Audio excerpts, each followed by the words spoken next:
Ассаляму алейкум, сіздермен мен Айжан Айтқалиқызы. Бүгін сіздермен үй жағдайында кереметтей удон лапшасын дайындайтын боламыз. Мен тауық етімен және көкөністермен дайындадым. Сондықтан сіздер де міндетті түрде жасап көріңіздер. Ерекше тағам, дәмі деген керемет болып шығады. Сондықтан міндетті түрде жасап көріңіздер.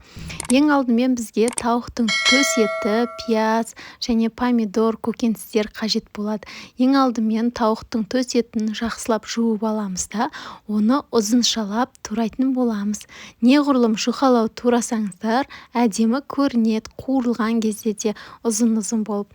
Содан кейін табамызды қыздырамыз да, осы тауықтың төс етін жақсылап тұрып қуырып алатын боламыз. Басында кішкене суы шығып солай болады, кейін суы өзі бірте-бірте тартыла бастайды. Осы кезде сіздерде үйде соя соусы болса, міндетті түрде тұзбен соя соусын құйып, жақсылап қуыратын боламыз. Бұл тамақтың бір ерекшелігі осындай соустармен дайындалады, сол үшін дәмі ерекше болып шығады. Енді осыны қақпағын жауып, кішкене етті піскенше бұқтырып қоятын боламыз. Оғанға дейін пиязымызды турайтын боламыз. Пиязды 4 бұрыштап осылай турадым. Міне өздеріңіз көріп тұрғандай, мен барлық көкөністерді көрсетпей сіздерге тек қана қалай туралуын бір-бір көрсетіп жіберейін. Сәбізді осылай қиғашынан бөлестерді ұзыншалап турайтын боласыздар. Міне көрдіңіздер ме осылай.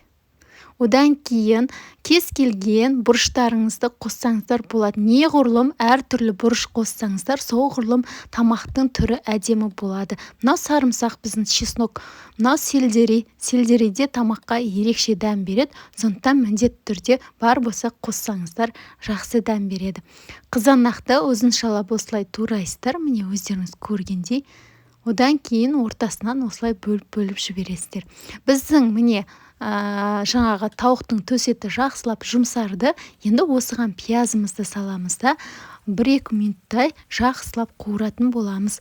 Пияздан кейін сәбізімізді саламыз. Сәбізді де 1-2 минуттай жақсылап тұрып қуырыңыздар. Өте қатты пісіріп жібермеңіздер. Бұл жаңа көкөністер тірі болып жүргені жақсы. Одан кейін қызанақты саламыз, жақсылап араластырамыз. Арасында осылай көп араластыра бермеңіздер, бірақ та езіліп кетпесін. Томат пастасын салдым, кішкене қасықпен осылай 2 қасықтай салдым. Себебі жаңа біз помидор салдық, сол да жеткілікті бізге. Сондықтан томат көп салудың қажеті жоқ. Осыдан кейін сельдерейімізді саламыз. Одан кейін кішкене қуырамызда сарымсақты бетіне салып жібереміз. Мен жарты бұрышты алып қалдым, себебі кейін лапшамен бірге бетіне салатын боламын. Қазір жарты бұрышты салдым осылай, міне қызыл, сары, жасыл түсін қостым. Тамақтың түрі әдемі болу үшін. Сондықтан сіздер де осылай істеңіздер. Енді осыны кішкене тұз қосамыз да, қара бұрыш, қызыл бұрыш қосып, кішкене су құямыз да, қақпағын жауып, бұқтырып қоятын боламыз 10-15 минутқа.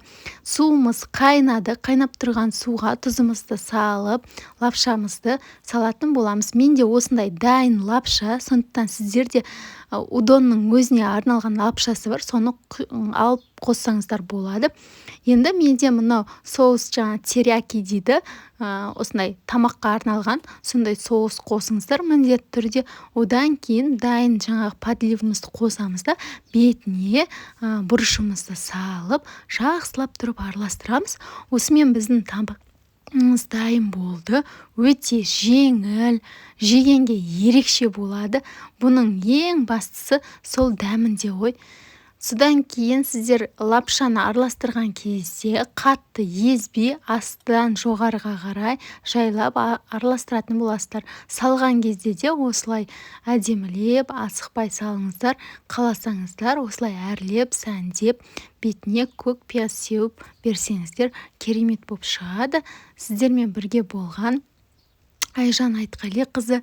Менің каналыма тіркеліп, лайк басып, пікір қалдыруды ұмытпаңыздар. Міндетті түрде мен сіздердің пікірлеріңізге жауап беретін боламын. Міне қараңыздар, керемет болып шықты. Дәміне сөз жоқ. Сондықтан міндетті түрде жасап көріңіздер. Ас болсын.